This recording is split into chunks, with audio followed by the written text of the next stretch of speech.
എൻ്റെ പേര് ജിൻഡ വർഗീസ്. ഞാൻ വരുന്നത് പുനലൂരിൽ നിന്നാണ്. ഞാൻ ഉടമ്പടി എടുത്തതെന്ന് പറഞ്ഞിട്ടുണ്ടെങ്കിൽ ഞാൻ ഓൺലൈനായിട്ടായിരുന്നു ഉടമ്പടി എടുത്തത്. ഞാൻ എടുത്തത് 2022 നവംബറിലാണ് ഞാൻ ഉടമ്പടി എടുക്കുന്നത്. ആ സമയത്ത് ഞാൻ ഇസ്രായേലിൽ വർക്ക് ചെയ്തുകൊണ്ടിരിക്കുകയായിരുന്നു. അപ്പോൾ ഞാൻ B2വിൻ്റെ ഗോയിത്തെ എക്സാമിന് വേണ്ടി പ്രിപ്പയർ ചെയ്യുന്ന സമയത്തായിരുന്നു ഞാൻ ഉടമ്പടി എടുത്തത്. എക്സാം എനിക്ക് പാസ്സാകാൻ വേണ്ടി പറ്റണേ ദൈവമേ എന്ന് പറഞ്ഞായിരുന്നു ഞാൻ ആദ്യമായിട്ട് ഉടമ്പടി എടുത്തത്. എൻ്റെ ഒരു കൂട്ടുകാരിയായിട്ടുള്ളൊരു ചേച്ചിയാണ് ഇങ്ങനെ ഓൺലൈനായിട്ട് നമുക്ക് കൃപാസനത്തിൽ ഉടമ്പടി എടുക്കാമെന്നുള്ള കാര്യം എനിക്ക് പറഞ്ഞു തരുന്നത്. അതിനു മുമ്പ് തന്നെ ഞാൻ നമ്മുടെ ജോസഫ് അച്ഛൻ്റെ ധ്യാനമൊക്കെ ഞാൻ യൂട്യൂബിൽ കാണുകയും അതുപോലെ തന്നെ നമ്മുടെ സാക്ഷ്യങ്ങളൊക്കെ ഞാൻ കേൾക്കുകയൊക്കെ ചെയ്യുമായിരുന്നു. പക്ഷെങ്കിൽ എനിക്ക് എങ്ങനെയാണ് ഉടമ്പടി ഓൺലൈനിൽ കൂടെ എടുക്കുന്നതെന്നുള്ളതിൽ ഒരു അറിയത്തില്ലായിരുന്നു. എങ്ങനെയാണ് അത് ചെയ്യാം എന്നുള്ളതിൽ ഒരു അറിവില്ലായിരുന്നു. ആ സമയത്താണ് ഈ ചേച്ചി എനിക്ക് പറഞ്ഞു തരുന്നത്. അങ്ങനെ ഞാൻ ഉടമ്പടി വച്ച് പ്രാർത്ഥിച്ചതിൻ്റെ ഫലമായിട്ട് B2 ഗോയിത്തയുടെ എക്സാം ഞാൻ ഇസ്രായേലിൽ നിന്ന് എനിക്ക് പലസ്തീനിൽ പോയി വേണമായിരുന്നു എക്സാം എഴുതാൻ വേണ്ടി. അപ്പം ആദ്യത്തെ 3 മൊഡ്യൂള് എനിക്ക് ആദ്യത്തെ ചാൻസിലും പിന്നെ സ്പ്രെഹൻ്റെ എക്സാം പിന്നത്തെ തവണ ഞാൻ പോയപ്പോഴും എനിക്ക് പാസ്സാകാൻ വേണ്ടി പറ്റി. ഈ സ്പ്രെഹൻ്റെ എക്സാമിന് പോയ സമയത്ത് ഇസ്രായേലും അതുപോലെ തന്നെ പലസ്തീനും തമ്മിൽ പ്രശ്നങ്ങൾ നടക്കുന്ന സമയത്തായിരുന്നു ഞാൻ എക്സാം എഴുതാൻ വേണ്ടി പോയത്. അപ്പോൾ ഞങ്ങൾ 8 ഫ്രണ്ട്സ് കൂടിയായിരുന്നു പോകാൻ വേണ്ടി ഇരുന്നത്. രാത്രി ഏകദേശം അന്ന് ഭയങ്കര പ്രശ്നങ്ങളായതുകൊണ്ട് തന്നെ ബാക്കി ഫ്രണ്ട്സ് ആരും വരുന്നില്ല എന്ന് പറഞ്ഞു. അപ്പം നമുക്ക് എക്സാമിന് ഡേറ്റ് കിട്ടാൻ വേണ്ടി ഭയങ്കര ബുദ്ധിമുട്ടാണ്. അപ്പോൾ എനിക്ക് ആ കിട്ടിയ ഡേറ്റ് കളയാനും പറ്റത്തില്ല. ഒറ്റയ്ക്കൊട്ട് പലസ്തീൻ വരെ പോയി എക്സാം എഴുതാനുള്ള ധൈര്യം ഇല്ലായിരുന്നു. അങ്ങനെ ഞങ്ങൾ തലേദിവസമാണ് പലസ്തീനിലേക്ക് എക്സാം എഴുതാൻ വേണ്ടി പോകേണ്ടിയിരുന്നത്. അപ്പം ഒരു രാത്രി ഒരു 9 മണിയൊക്കെ ആയ സമയത്ത് എനിക്ക് അന്ന് വരെ അറിയാത്ത ഒരു പുള്ളിക്കാരി എന്നെ കോൺടാക്ട് ചെയ്തിട്ട് ചോദിച്ചു, കൊച്ചെ ഇതുപോലെ B2വിൻ്റെ എക്സാം എഴുതാൻ വേണ്ടി ഇരിക്കുവാണോ, എനിക്ക് പോകണമെന്നുണ്ട്, കൊച്ചൻ്റെ കൂടെ വരുന്നോ കൂട്ടിനെന്ന് ചോദിച്ചു. അപ്പം ഞാൻ പറഞ്ഞു, ചേച്ചി ഞാൻ വരുന്നുണ്ട്, നമുക്ക് ഒരുമിച്ച് പോകാമെന്ന് പറഞ്ഞു. അങ്ങനെ പിറ്റേ ദിവസം 4 മണി ആയപ്പോഴത്തേന് ഞങ്ങൾ അവിടുത്തെ ട്രെയിൻ വഴി ഞങ്ങൾ പലസ്തീനിൽ എത്തിച്ചേർന്ന് എക്സാമിന് കയറി കഴിഞ്ഞ് കഴിഞ്ഞപ്പോഴത്തേന് എൻ്റെ കൂട്ടത്തിൽ പാർട്ട്ണർ ആരുമില്ലായിരുന്നു. കാരണം പ്രശ്നങ്ങളായതുകൊണ്ട് തന്നെ പിള്ളേരുടെ എണ്ണം കുറവായിരുന്നു. എക്സാം എഴുതാൻ വേണ്ടി വന്ന ആൾക്കാരുടെ എണ്ണം കുറവായിരുന്നു. അപ്പോഴത്തേനും എന്നാ ചെയ്തു എന്ന് വെച്ചിട്ടുണ്ടെങ്കിൽ എക്സാമിനർ തന്നെയാണ് എനിക്ക് ഡിസ്കഷന് പാർട്ട്ണറായിട്ടിരുന്നത്. അപ്പോൾ അവരുടെ കൂടെ നമുക്ക് സംസാരിച്ച് പിടിച്ചു നിൽക്കുക എന്ന് പറഞ്ഞാൽ കുറച്ച് ബുദ്ധിമുട്ടാണ്. ഡിസ്കഷന് എൻ്റെ തേമാപ്പാട്ട് ഞാൻ നന്നായിട്ട് കംപ്ലീറ്റ് ചെയ്തു. പക്ഷേ ഡിസ്കഷൻ്റെ പാട്ട് വന്നപ്പോൾ എനിക്ക് തന്നെ ഒരു പേടിയായിപ്പോയി. ദൈവമേ ഇതെന്നെ കൊണ്ട് കംപ്ലീറ്റ് ചെയ്യാൻ വേണ്ടി പറ്റുമോ, ഞാൻ എന്ത് ചെയ്തെങ്കിൽ ഇതെനിക്ക് കംപ്ലീറ്റ് ചെയ്യാൻ വേണ്ടി പറ്റുമെന്ന്. എക്സാമിന് തൊട്ട് ഫ്രണ്ടിൽ എൻ്റെ കൂടെ വന്ന ചേച്ചി എന്നോട് ചോദിച്ചു, കൊച്ചെ എൻ്റെ കയ്യിൽ കൃപാസനത്തിലെ തേനിരിപ്പുണ്ട്, കൊച്ചിന് വേണമെന്ന് ചോദിച്ചു. ഞാൻ പറഞ്ഞു, ചേച്ചി എനിക്ക് വേണമെന്ന് പറഞ്ഞു. ഞാനത് നാവിൽ സ്വീകരിച്ച് ഞാൻ എൻ്റെ എക്സാമിനറിൻ്റെ കൂടെ ഞാൻ എക്സാമിന് കയറി. പുള്ളിക്കാരി എന്നോട് ഡിസ്കഷൻ്റെ ടോപ്പിക്കിനെ പറ്റി ഇങ്ങോട്ട് സംസാരിച്ചു. ഞാൻ പുള്ളിക്കാരിയോട് അതിനെല്ലാം എനിക്ക് നല്ല രീതിയിൽ തന്നെ റിപ്ലൈ ചെയ്യാൻ വേണ്ടി പറ്റി. അങ്ങനെ ഡിസ്കഷൻ പാട്ട് കംപ്ലീറ്റായി, തേമാപ്പാട്ടും കംപ്ലീറ്റായി. ഞാൻ എക്സാം കഴിഞ്ഞ് വെളിയിലിറങ്ങി ഞാൻ ഇരിക്കുകയാണ്. അപ്പം എൻ്റെ കൂടെ വന്ന ചേച്ചി എന്നോട് വന്ന് ചോദിച്ചു, കൊച്ചി എക്സാം എങ്ങനെ ഉണ്ടായിരുന്നു?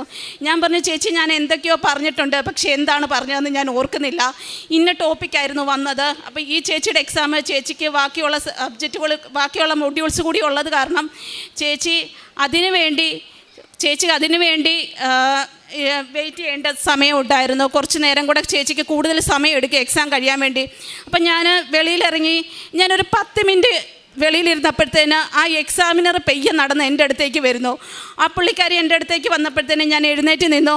പുള്ളിക്കാരി എനിക്ക് ഷെയ്ക്ക് ഹാൻഡ് തന്നുകൊണ്ട് പറഞ്ഞു, കൺഗ്രാജുലേഷൻസ്, നീ എല്ലാ മൊഡ്യൂളും പാസ്സായിട്ടുണ്ടെന്ന് പറഞ്ഞിട്ട് പുള്ളിക്കാരി ഉടൻ തന്നെ സർട്ടിഫിക്കറ്റ് B2 ഗോയിത്തയുടെ സർട്ടിഫിക്കറ്റ് പ്രിൻ്റ് ചെയ്ത സർട്ടിഫിക്കറ്റ് എൻ്റെ കയ്യിൽ തന്നു. ഞാൻ ഉടമ്പടി എടുത്തപ്പോൾ ഞാൻ പ്രാർത്ഥിച്ചിട്ടുണ്ടായിരുന്നു, മാതാവേ എനിക്കിനി ഒരു തവണ കൂടി എനിക്കിനി പലസ്തീനിൽ പ്രശ്നങ്ങൾ നടക്കുകയാണ്, എനിക്കിനി അങ്ങോട്ട് പോകേണ്ട ഒരവസ്ഥ വരുത്തരുതേ മാതാവേ എന്ന് ഞാൻ പ്രാർത്ഥിച്ചിരുന്നു. ആ പ്രാർത്ഥിച്ചുകൂട്ട് തന്നെ സർട്ടിഫിക്കറ്റ് വാങ്ങാൻ വേണ്ടി പോലും എന്നെ മാതാവ് അങ്ങോട്ട് പോകേണ്ടതായിട്ട് വരുത്തിയില്ല. സാധാരണ B2 പഠിക്കുന്ന പിള്ളേർക്കറിയാം റിസൾട്ട് വരാൻ വേണ്ടി 14 ദിവസം, അത് കഴിഞ്ഞിട്ട് നമ്മൾ സർട്ടിഫിക്കറ്റിന് വേണ്ടി വീണ്ടും 1 മന്ത് കൂടി വെയിറ്റ് ചെയ്യണം. എൻ്റെ കാര്യത്തിൽ ഇതൊന്നും ഉണ്ടായില്ല. വെറും 10 മിനിറ്റ് കൊണ്ട് തന്നെ ഞാൻ എക്സാം എഴുതി എക്സാം അറ്റൻഡ് ചെയ്ത് വെളിയിലിറങ്ങി വെറും 10 മിനിറ്റ് കൊണ്ട് തന്നെ എനിക്ക് എൻ്റെ സർട്ടിഫിക്കറ്റ് കിട്ടി. ഞാൻ സർട്ടിഫിക്കറ്റുമായിട്ട് എനിക്ക് തിരിച്ചു വരാൻ വേണ്ടി സാധിച്ചു. ഇവിടെ എനിക്ക് എൻ്റെ സമയ ചുരുക്കത്തിൻ്റെ മാതാവിനെ കാണാൻ വേണ്ടി സാധിച്ചു. അത് ഭയങ്കര വലിയൊരു അത്ഭുതമായിട്ട് തന്നെ ഞാൻ വിശ്വസിക്കുകയാണ്. ഇതിനു മുമ്പ് ഞാൻ പള്ളിയിൽ പോകുമായിരുന്നു, പ്രാർത്ഥിക്കുമെങ്കിലും എനിക്ക് അങ്ങനെ ഒരു അടിയുറച്ച വിശ്വാസമൊന്നും ഞാൻ ഒരിക്കലും പറയത്തില്ലായിരുന്നു. ഇതിന് ശേഷം എനിക്ക് എന്ത് കാര്യവും എനിക്ക് പ്രാർത്ഥനയിലൂടെ നേടിയെടുക്കാമെന്നൊരു വിശ്വാസം ഉണ്ടായി.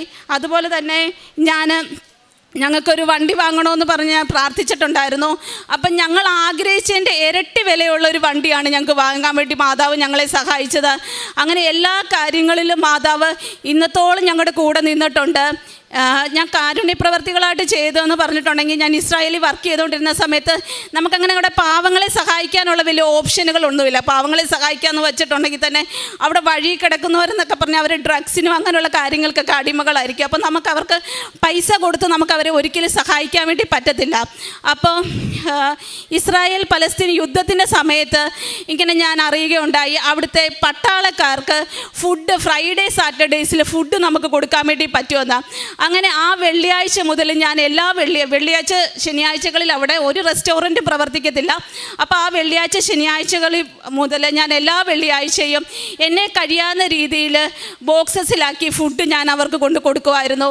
വേറെ ഞാൻ ചെയ്തതെന്ന് പറഞ്ഞിട്ടുണ്ടെങ്കിൽ, ഞങ്ങൾക്ക് സാലറി കിട്ടുന്നതിനകത്ത് ഞങ്ങൾ 2 പേര് സാലറിയുടെ ഒരു പോർഷൻ മാറ്റി വെച്ച് ഞങ്ങൾ സഹായിക്കാൻ വേണ്ടി എടുക്കാറുണ്ട്. അങ്ങനെ ഒരുപാട് കാര്യങ്ങൾ എനിക്ക് ചെയ്യാൻ വേണ്ടി സാധിച്ചു. ഇതെല്ലാം എൻ്റെ മാതാവിലൂടെ എനിക്ക് നേടിത്തന്നാണെന്ന് ഞാൻ അടിയുറച്ച് വിശ്വസിക്കുന്നു. പ്രേക്ഷിത പ്രവർത്തനമായിട്ട് ഞാൻ ചെയ്തതെന്ന് പറഞ്ഞിട്ടുണ്ടെന്നുണ്ടെങ്കിൽ, ഇതിനു മുമ്പ് വരെ എനിക്ക് അങ്ങനെ വലിയ, ഞാൻ പറഞ്ഞു പള്ളിയിൽ പോവോ കുമ്പസാരിക്കുവോ എല്ലാം ചെയ്യും, എങ്കിലും കറക്റ്റ് 2 ആഴ്ച കൂടുമ്പം അങ്ങനെയൊന്നും ചെയ്തിട്ടില്ലായിരുന്നു. പക്ഷേങ്കിൽ ഞാൻ ഇതിൻ്റെ ഫലമായിട്ട്, നമ്മുടെ ഉടമ്പടി എടുത്തതിൻ്റെ ഫലമായിട്ട് ഞാൻ അതെല്ലാം കറക്റ്റായിട്ട് തുടർന്ന് പോകാൻ വേണ്ടി തുടങ്ങിയിട്ടുണ്ട്. ഞാൻ ഇവിടുന്ന് പത്രം വാങ്ങിച്ചത്, ഇടയ്ക്ക് ഞാൻ ലീവിന് വന്ന സമയത്ത് ഞാൻ ഇവിടുന്ന് പത്രം വാങ്ങിക്കുകയുണ്ടായി. എനിക്ക് 3 സെറ്റ് പത്രമായിരുന്നു കിട്ടിയത്. അപ്പം ഞാൻ ആ 3 സെറ്റ് പത്രത്തിൽ 1 സെറ്റ് ഞാൻ ഇവിടെ തന്നെ കൊടുത്തു തീർക്കുകയും ബാക്കി 2 സെറ്റ് ഞാൻ ഇസ്രായേലിൽ പോയപ്പോൾ ഞാൻ കൂടത്തിൽ കൊണ്ടുപോയിട്ട് എന്നോട് എൻ്റെ ഫ്രണ്ട്സൊക്കെ വിളിച്ച് ചോദിക്കുകയും, എങ്ങനെയാണ് നിനക്ക് ഈ 1 ദിവസം കൊണ്ട് തന്നെ നിനക്ക് എക്സാം എഴുതി നിൻ്റെ റിസൾട്ടും കിട്ടി, അതുപോലെ തന്നെ നിനക്ക് എങ്ങനെയാണ് ഈ ഒറ്റ ദിവസം കൊണ്ട് തന്നെ നിൻ്റെ സർട്ടിഫിക്കറ്റും കിട്ടിയെന്ന് ഞാൻ ചോദിക്കും. ഞാനപ്പം പറഞ്ഞു, എൻ്റെ കൃപാസന അമ്മയുടെ ഒരു ശക്തി കൊണ്ട് മാത്രമാണ് എനിക്കിത് കഴിഞ്ഞതെന്ന് പറഞ്ഞു. അങ്ങനെ ആ പറഞ്ഞ് ഞാൻ അവരെയും കൊണ്ട് എല്ലാവരെയും കൊണ്ട് ഓൺലൈനിൽ ഉടമ്പടി എടുപ്പിക്കുകയും അതുപോലെ തന്നെ ഞാൻ ഇവർക്ക് പത്രത്തിൻ്റെ കാര്യങ്ങൾ പറഞ്ഞു കൊടുത്ത് അവർക്ക് പത്രം ഞാൻ വിതരണം ചെയ്യുകയും അവിടെ ചെന്ന് കഴിഞ്ഞിട്ട് ചെയ്തിട്ടുണ്ട്. 1 പത്രോസ് 5:6 ദൈവത്തിൻ്റെ ശക്തമായ കരുത്തിന് കീഴിൽ നിങ്ങൾ താഴ്മയോടെ നിൽക്കുവിൻ, അവിടുന്ന് തക്ക സമയത്ത് നിങ്ങളെ ഉയർത്തിക്കൊള്ളും. ജിൻഡ വർഗീസ് ഇപ്പോൾ നമ്മളോട് ക്ലിയർ ആയിട്ട് സാക്ഷ്യപ്പെടുത്തിയത് ഇസ്രായേലിൽ വെച്ച് ഓൺലൈൻ ഉടമ്പടി എടുക്കുകയും അതുപോലെ തന്നെ B2 എക്സാമിൻ്റെ ഫസ്റ്റ് അറ്റംപ്റ്റിൽ 3 മൊഡ്യൂൾസ് പാസ്സാകുകയും ഫോർത്ത് മൊഡ്യൂളിന് വേണ്ടി പോയപ്പോൾ ജിൻഡ വർഗീസിൻ്റെ ഒരു ഫ്രണ്ട് നമ്മുടെ കൃപാസനത്തിലെ തേൻ കൊടുക്കുകയും അതിൻ്റെ ഫലമായി തേൻ കഴിച്ച് നന്നായിട്ട് എക്സാം എഴുതിയും അതുപോലെ തന്നെ ആ സെയിം ഡേ തന്നെ ഈ എക്സാമിൻ്റെ സർട്ടിഫിക്കറ്റ് കിട്ടും.